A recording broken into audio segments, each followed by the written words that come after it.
न च श्रेयो अनुपश्यामि हत्वा सजनम आहवे न कांक्षे विजयम कृष्ण न च राज्यम सुखानि च। शब्दार्थ, अनुवाद और तात्पर्य शिला प्रभुपाद द्वारा। जय शिला प्रभुपाद। न न तो, च भी, श्रेय कल्याण, अनुपश्यामी पहले से देख रहा हूं, हत्वा मारकर, स्वजनम अपने संबंधियों को, आहवे युद्ध में, न न तो कांक्षे आकांक्षा करता हूं, विजयम विजय, कृष्ण हे कृष्ण, न न तो, च भी, राज्यम राज्य, सुखानी उसका सुख, च भी। अनुवाद। हे कृष्ण, इस युद्ध में अपने ही स्वजनों का वध करने से न तो मुझे कोई अच्छाई दिखती है और न मैं उससे किसी प्रकार की विजय, राज्य या सुख की इच्छा रखता हूं। तात्पर्य। यह जाने बिना कि मनुष्य का स्वार्थ विष्णु या कृष्ण में है, सारे बद्ध जीव शारीरिक संबंधों के प्रति यह सोचकर आकर्षित होते हैं कि वे ऐसी परिस्थितियों में प्रसन्न रहेंगे। ऐसी देहात्म बुद्धि के कारण वे भौतिक सुख के कारणों को भी भूल जाते हैं। अर्जुन तो क्षत्रिय का नैतिक धर्म भी भूल गया था। कहा जाता है कि दो प्रकार के मनुष्य परम शक्तिशाली तथा ज्वाज्वल्यमान सूर्यमंडल में प्रवेश करने के योग्य होते हैं। ये हैं, एक तो क्षत्रिय जो कृष्ण की आज्ञा से युद्ध में मरता है तथा दूसरा सन्यासी जो आध्यात्मिक अनुशीलन में लगा रहता है। अर्जुन अपने शत्रुओं को भी मारने से विमुख हो रहा है। अपने संबंधियों की बात तो छोड़ दे, वह सोचता है कि स्वजनों को मारने से उसे जीवन में सुख नहीं मिल सकेगा, अतः वह लड़ने के लिए इच्छुक नहीं है। जिस प्रकार की भूख न लगने पर कोई भोजन बनाने को तैयार नहीं होता, उसने तो वन जाने का निश्चय कर लिया है, जहां वह एकांत में निराशापूर्ण जीवन काट सके। किंतु क्षत्रिय होने के नाते उसे अपने जीवन निर्वाह के लिए राज्य चाहिए, क्योंकि क्षत्रिय कोई अन्य कार्य नहीं कर सकता। किंतु अर्जुन के पास राज्य कहाँ है? उसके लिए तो राज्य प्राप्त करने का एकमात्र अवसर है कि अपने बंधु बांधवों से लड़कर अपने पिता के राज्य का उत्तराधिकार प्राप्त करें, जिसे वह करना नहीं चाह रहा है। इसलिए वह अपने को जंगल में एकांतवास करके निराशा का एकांत जीवन बिताने के योग्य समझता है। ओम अज्ञानतिमिरन्धस्य ज्ञानाञ्जनशलाकया चक्षुरुन्मिलितं येन तस्मै श्रीगुरवे नमः।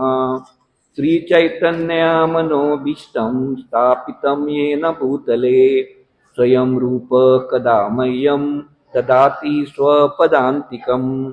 वन्देऽहं श्रीगुरु श्रीयुतपदकमलं श्रीगुरून् वैष्णवांश्च श्रीरूपं साग्रजातं सहगण रघुनाथान्वितं तं सजीवं साद्वैतं सावधूतं परिजनसहितं कृष्णचैतन्यदेवं श्रीराधाकृष्णपादान् सहगण ललिता श्रीविशाखान्वितंश्च नमः। ॐ विष्णुपदाय कृष्णप्रेष्ठाय भूतले श्रीमते भक्तिवेदान्त स्वामिनीति नामिने। नमस्ते सरस्वती देवे गौरवाणी प्रचारिणे निर्विशेषा शून्यवादी पाश्चात्य देश तारिणे।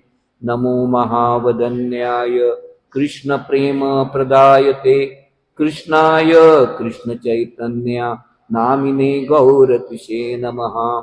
हे कृष्णा करुणा सिंधु दीनबंधु जगतपते पेश गोपिका कांत राधा कांत नमस्तुते।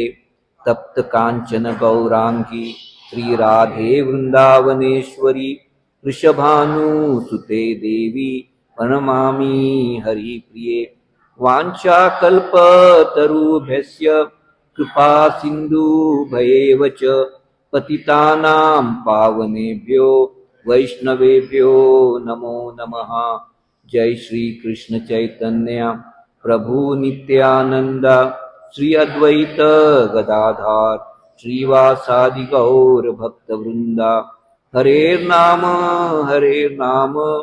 हरे नाम एव केवलम कलौ नास्तैव नास्तैव नास्तैव गतिरन्यथा। हरे कृष्णा कृष्णा कृष्णा हरे हरे हरे राम राम राम हरे हरे।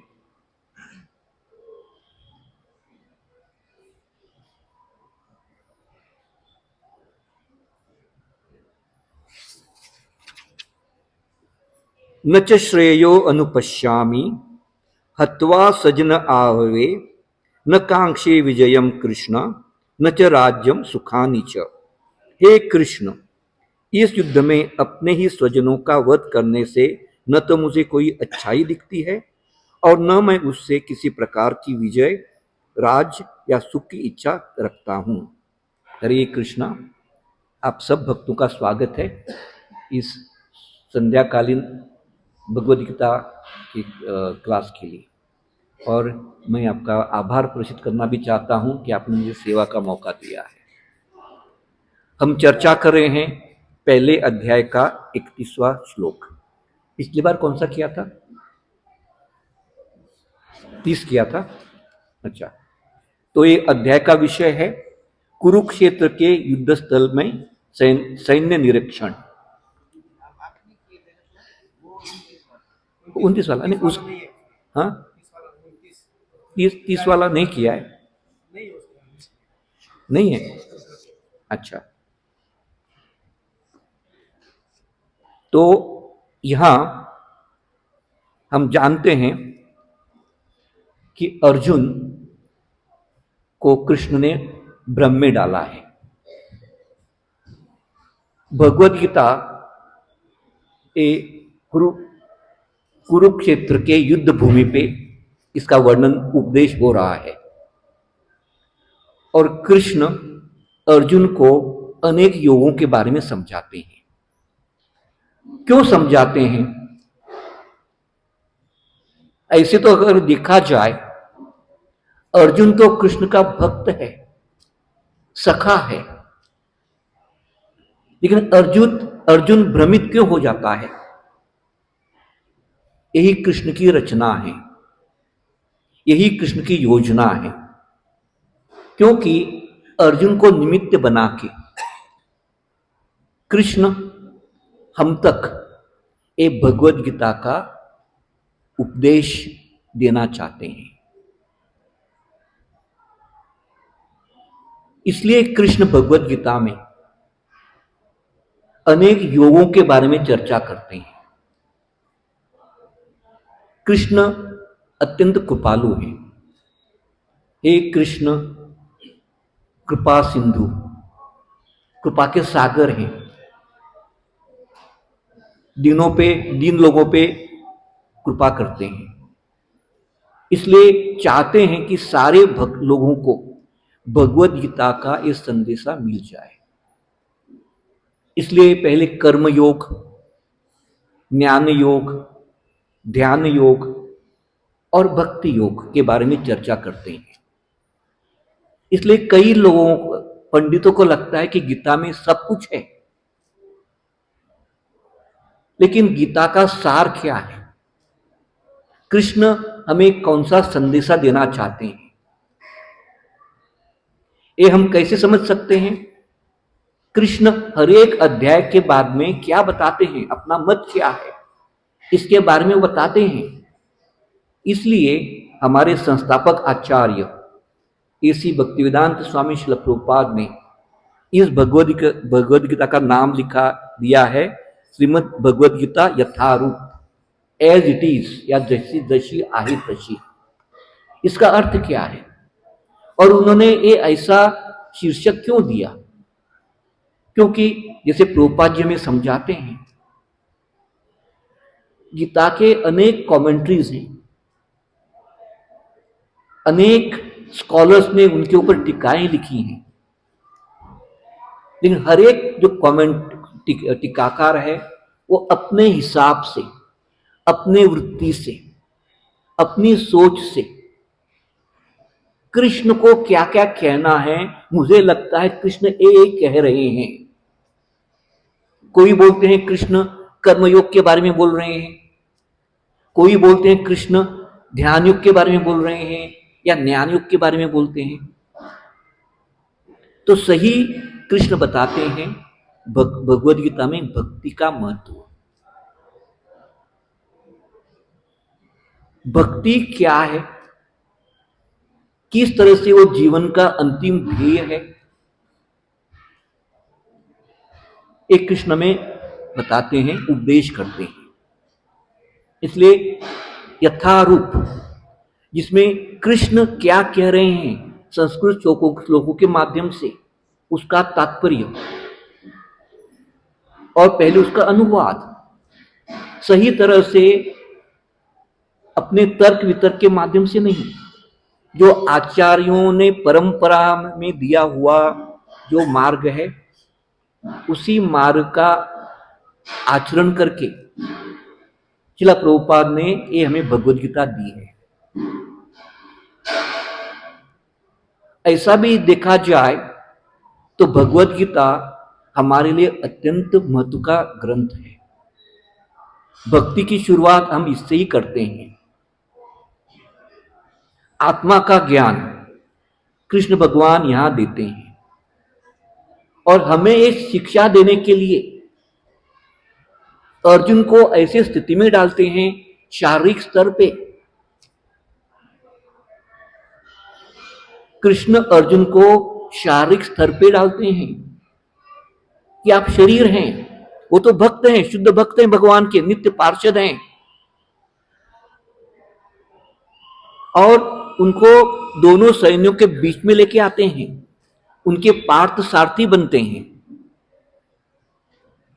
और एक पार्थ सारथी कृष्ण भगवान अर्जुन को, अपने सखा को या अपने भक्त को उपदेश कर रहा है। अपने भक्त अर्जुन को ऐसी स्थिति में डाला है और इससे ही शुरुआत होती है भगवद गीता की।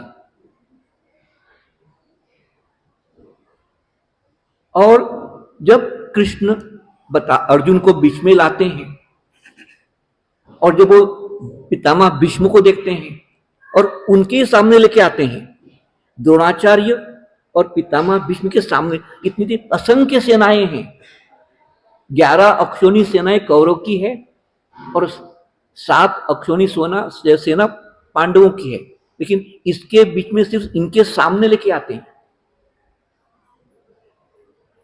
और एक पहले अध्याय में हम अर्जुन की स्थिति क्या है ये हम देखते हैं। अर्जुन लड़ना नहीं चाहता है और इसी अध्याय में अभी 31 से 35 तक अर्जुन अपने कारण देंगे क्यों लड़ना नहीं चाहते हैं। इसके पहले हमने चर्चा भी की है कि अनेक कारण हैं,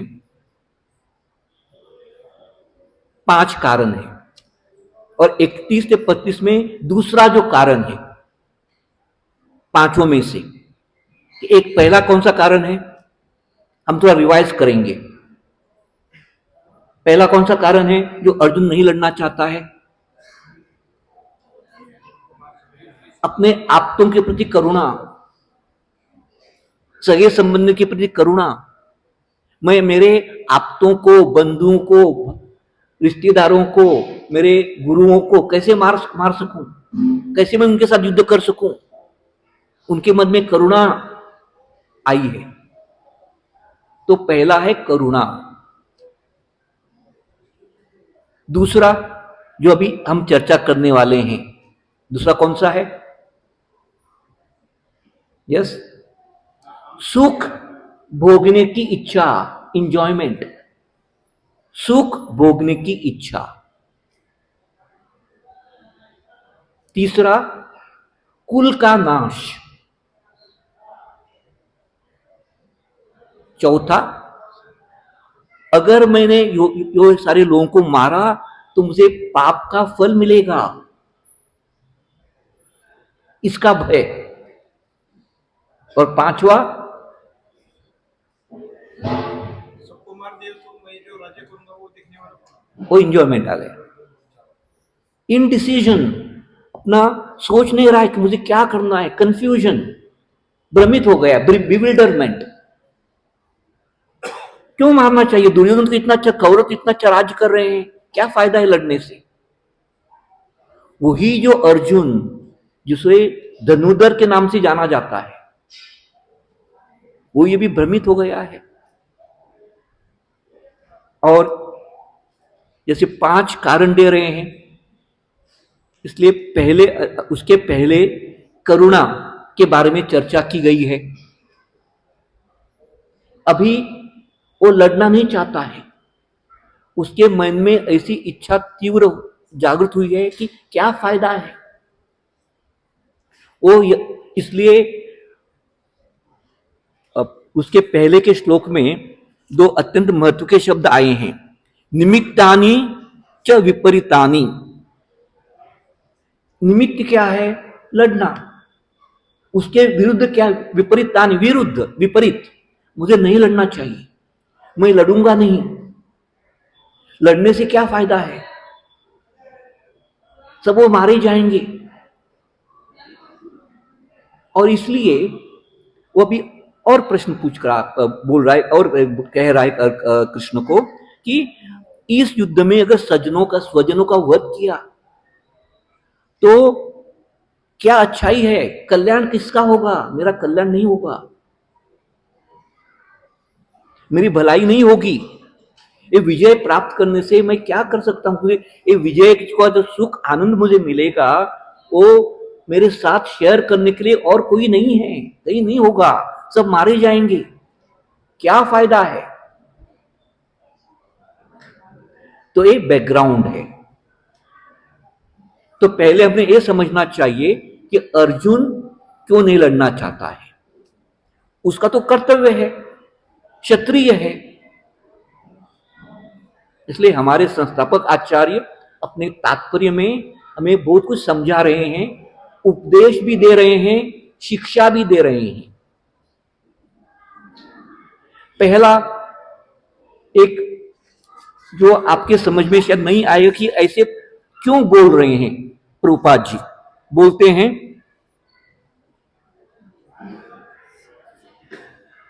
अर्जुन तो क्षत्रिय या नैतिक धर्म भी भूल गया है।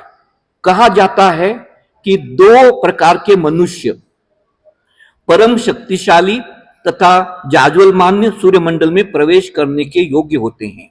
ये हैं, एक तो क्षत्रिय जो कृष्ण की आज्ञा से युद्ध में मरता है, तथा दूसरा सन्यासी जो आध्यात्मिक अनुशीलन में लगा रहता है।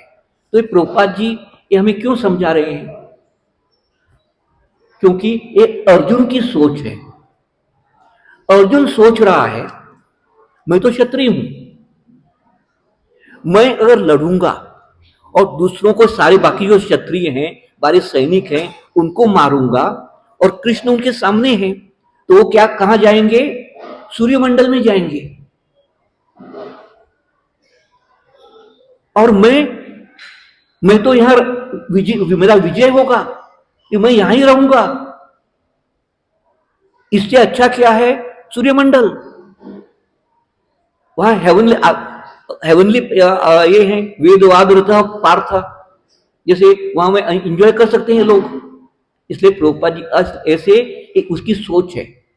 तो एक कारण भी है कि मैं तो मरूंगा नहीं, मेरा राज्य मिलेगा, लेकिन ये राज्य का सुख भोगतने के लिए मुझे और कोई चाहिए, और कोई नहीं है। निमित्तानि विपरीतानि, निमित्त है फाइटिंग, इसका परिणाम क्या है, उसके विरुद्ध है। मुझे कुछ मिलने वाला नहीं है, मेरा आनंद उसमें नहीं है। इसलिए प्रभुपाद जी शुरुआत में ही क्या हमें समझाते हैं, यह जाने बिना कि मनुष्य का स्वार्थ विष्णु में है या कृष्ण में है, सारे बद्ध जीव शारीरिक संबंधों के प्रति यह सोचकर आकर्षित होते हैं कि ऐसी परिस्थितियों में प्रसन्न रहे, कैसे वो ऐसी परिस्थिति में प्रसन्न रहे। भगवद गीता का आधार क्या है, आत्मा। हम सब आत्मा है, और जो शारीरिक स्तर पे आके सोचते हैं वो अज्ञानी है। हम बोलते भी हैं ना, मेरा शरीर, या क्या हम सोचते हैं मैं कौन हूं? अपने को तो शरीर समझते हैं। आत्मा के बारे में कोई सोचता है? नहीं सोचता है, क्योंकि हम बद्ध हैं। रियलाइज साक्षात्कार ही नहीं है, शुद्ध भक्त नहीं है। इसलिए अर्जुन को उसी स्थिति में डाला है हमारे जैसे। हमेशा शरीर के बारे में सोचना, वो मेरा शरीर का संबंधी है, वो मेरा रिश्तेदार है, वो मेरी पत्नी है, ये मेरा पति है। सही है, एक दृष्टि से सही है, वो सब मेरे हैं। लेकिन उसके परे और क्या सोच है, वो भी भगवान के हैं। भगवान कृष्ण ने वो मुझे दिए हैं उनकी देखभाल करने के लिए, ये मेरा कर्तव्य है। और मेरा कर्तव्य ठीक तरह से करके, उनकी ठीक तरह से देखभाल करके, उनको भौतिक ज्ञान के साथ साथ आध्यात्मिक ज्ञान देने के बाद ही मेरा कर्तव्य पूर्ण होने वाला है। और इससे कृष्ण संतुष्ट होंगे। अगर हर जीव अपने को आत्मा समझता है, कृष्ण का अंश समझता है, ये जानता है कि जीवेरा स्वरूप है कृष्णरा नित्य दास, और असली जीवन का ध्येय क्या है, कृष्ण प्रेम। वो भी कैसा, अहेतुकी अप्रतीयता। इसलिए प्रभुपाद जी यहां समझाते हैं,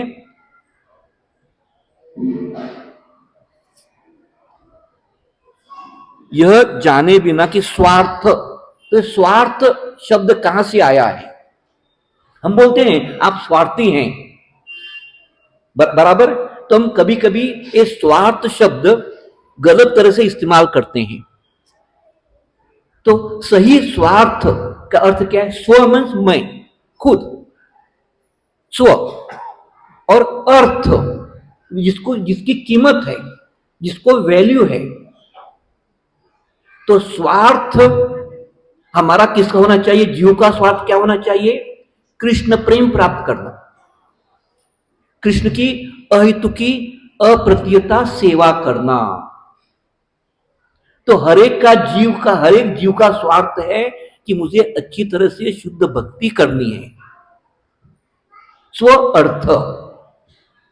लेकिन जब हम वही शब्द शारीरिक स्तर पे इस्तेमाल करते हैं तो हम गलत तरह से बोल रहे हैं, आप स्वार्थी हैं, आप अपने शरीर के बारे में सोचते हैं। क्योंकि वो हम स्वार्थ शरीर के संबंध में इस्तेमाल करते हैं, आत्मा के बारे में इस्तेमाल नहीं करते हैं। आत्मा का स्वार्थ जो है वो सबसे श्रेष्ठ है, क्योंकि कृष्ण से जुड़ा हुआ है, कृष्ण प्रेम से जुड़ा हुआ है।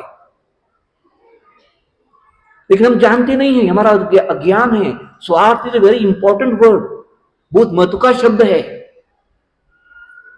लेकिन हम कैसे इस्तेमाल करते हैं? अज्ञान के कारण। शारीरिक स्तर के कारण अरे आप स्वार्थी हो, अपने बारे में सोचते हो, अपने यानी अपने शरीर के बारे में सोचते हो, अपने पति पत्नी के बारे में सोचते हो, अपने बेटे के बारे में सोचते हो, मेरा नहीं सोचते हो। ये तो स्वार्थ है ना। लेकिन यहां प्रभुपाद जी में समझा रहे हैं कि असली जीव का स्वार्थ क्या है। नते विदु स्वार्थ गति में विष्णु,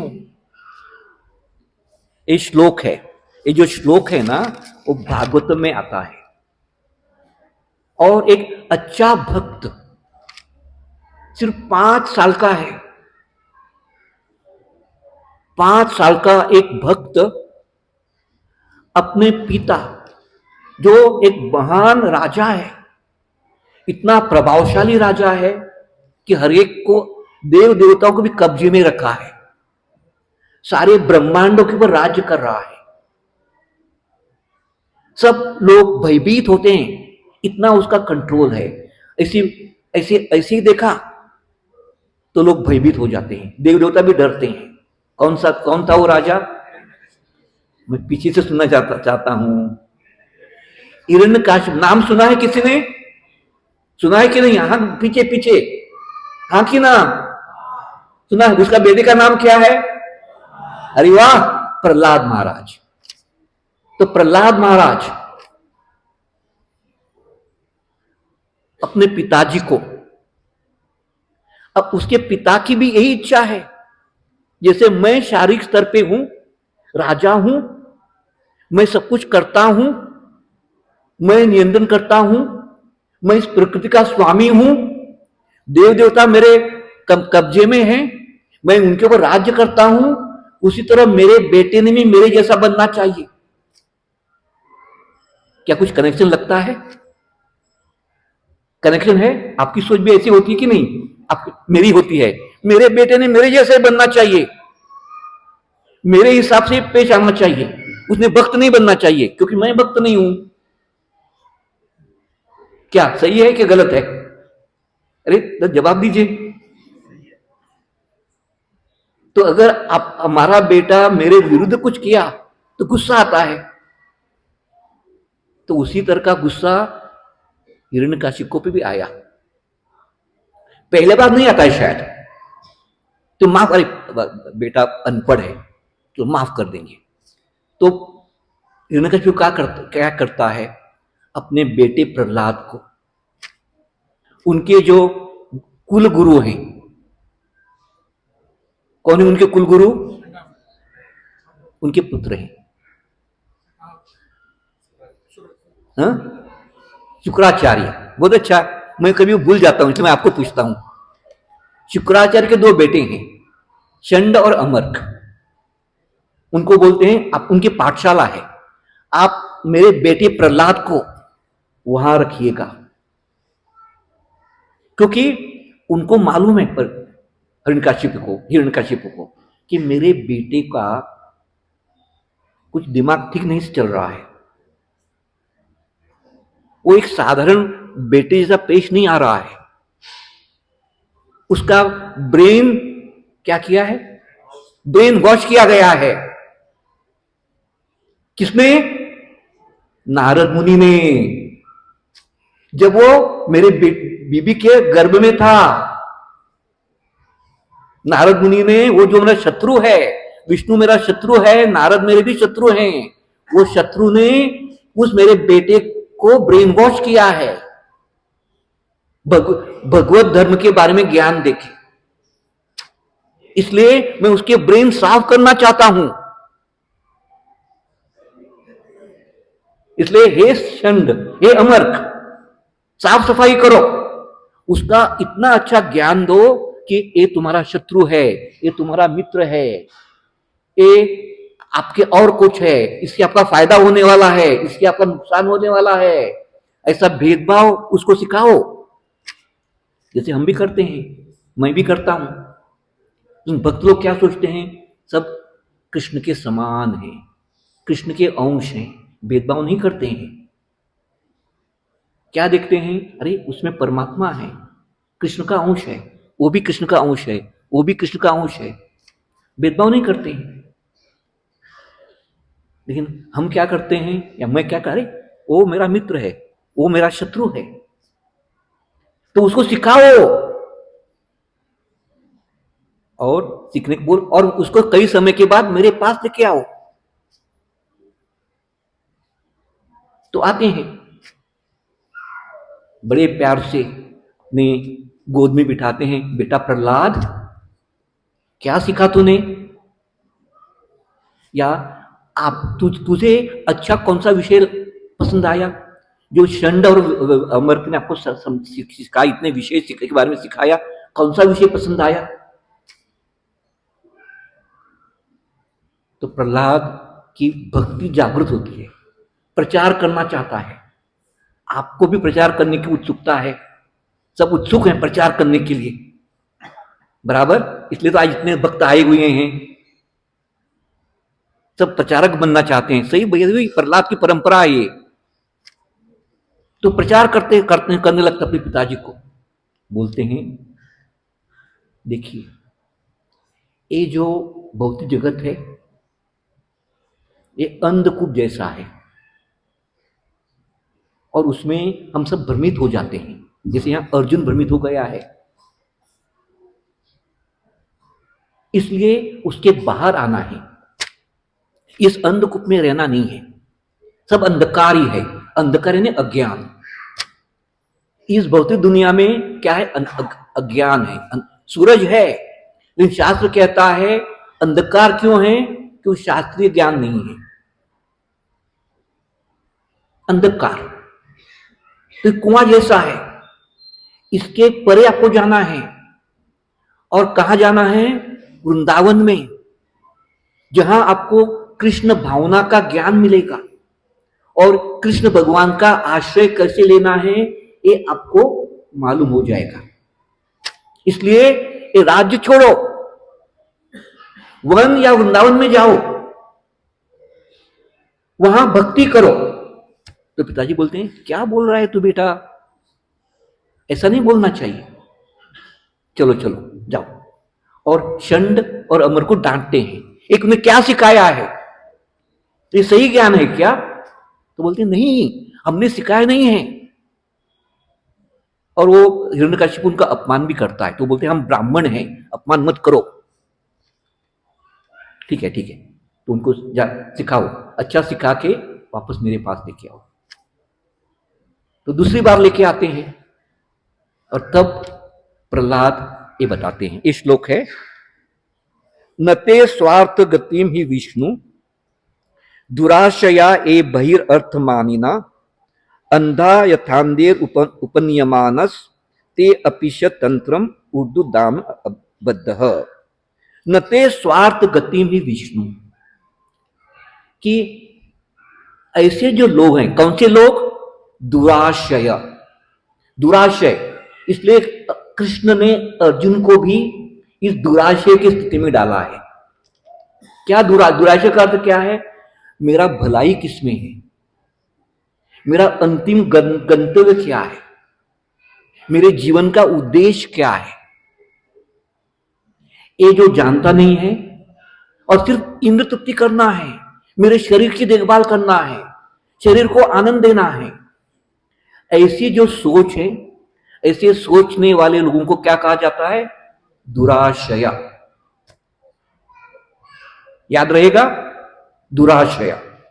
इसलिए अर्जुन को भी इस स्थिति में डाला है कृष्ण ने, दुराशय, ये सारे मेरे आप्त हैं, संबंधी हैं, शरीर के संबंधित हैं, कैसे मैं उसको मार सकता हूं, कैसे मैं युद्ध कर सकता हूं, तो दुराशया ए बहिर्थ मानिना, बाह्य यानी अर्थ जिसको वैल्यू नहीं है, बाह्य ये सब जो हम बोलते हैं कि ये उपयोगी नहीं है, इसका उपयोग नहीं कर सकते, अर्थ यानी वैल्यू, बाह्य बहिर्थ यानी जिसको कीमत ही नहीं है, जो जिसमें हम लगते हैं, इंद्र तृप्ति में लगते हैं, शरीर की अच्छी ज्यादा देखभाल करते हैं, उसका परिणाम क्या है, जीरो, श्रम एवं ही केवलम, उसका फायदा क्या है, पुनरपि जननम पुनरपि मरणम, वापस जन्म लेना पड़ता है, वापस और शरीर लेना पड़ता है, कौन सा शरीर मालूम नहीं। तो बाहिर अर्थ जिसका उपयोग ही नहीं है। और बोलते हैं यानी क्यों ऐसे पेश आते हैं? क्योंकि उनको ज्ञान नहीं मिल रहा है। सही ज्ञान क्या है ये वो जानते नहीं है। जैसे कि एक अंधा है, दिखता नहीं है कहां जा रहा है, तो इस अंधे के पीछे दूसरा अंधा अंधा जा रहा है और वो भी खड्डे में गिर जाता है। इस तरह से ये सारे लोग जो दुराशया हैं कहां जाते, फंस जाते हैं इस दुनिया में ही। एक अंधा दूसरे अंधे का हाथ पकड़ के जा रहा है, सारे अंधे हैं। इसलिए प्रभुपाद जी बताते थे वो जो प्रगतिशील प्रगत देश यानी अमेरिका, यूरोप, वहां शास्त्र का ज्ञान नहीं था, अभी भी नहीं इतना। लेकिन पूरब वाले देश आध्यात्म में एक्सपर्ट है, वैदिक संस्कृति है वहां। तो अगर एक अंधे के ऊपर एक देखने वाला लेकिन ज्ञान नहीं वाला बिठाया तो अंधे को सही मार्ग दिखा सकता है ना। तो जिसको आंखें हैं वो कौन है? वैदिक ईस्टर्न, हम भारतीय, जो शास्त्रीय बारे में ज्ञान दे सकता है। और अंधा कौन है? इसको एक होना चाहिए, संगम होना चाहिए। एक अंधे को एक जो देखता है उसने ज्ञान देना चाहिए। बल्कि यहां क्या हो रहा है? अंधा यथा अंधेर उपनियमाना, दूसरे के ले जा रहा है। कहां जा रहा है? खड्डे में। और उसका परिणाम क्या हो रहा है? ईश्वर तंत्र्याम उरुदामनी बद्ध। ये जो प्रकृति के जो नियम है यानी 3 गुण जो हैं, उस 3 गुणों से उस व्यक्ति को बांधते हैं और इसके कारण अज्ञान आता है। इसलिए 3 गुणों के परे ऐसा जो व्यक्ति है या भक्त है, उसने अगर उसको उपदेश किया तो इस दुनिया के बाहर आ सकता है, उसको पुनर्जन्म नहीं मिल सकता है। ये प्रहलाद बोल रहे हैं। और प्रभुपाद जी यहां उसी के बारे में समझा रहे हैं कि हर एक ने जानना चाहिए कि मेरा स्व अर्थ यानी स्वार्थ किसमें है? विष्णु की प्राप्ति करने में, कृष्ण की प्राप्ति करने में, कृष्ण प्रेम प्राप्त करने में। लेकिन ये अर्जुन जानता नहीं है, जैसे हम जानते नहीं है। इसलिए कृष्ण उनको बोलते हैं युद्ध करो, लेकिन अर्जुन बोल रहा है नहीं, मैं युद्ध नहीं करूंगा।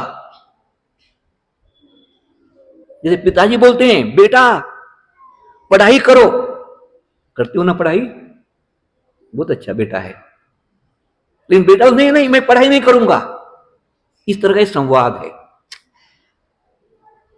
इसलिए पहला है स्वार्थ।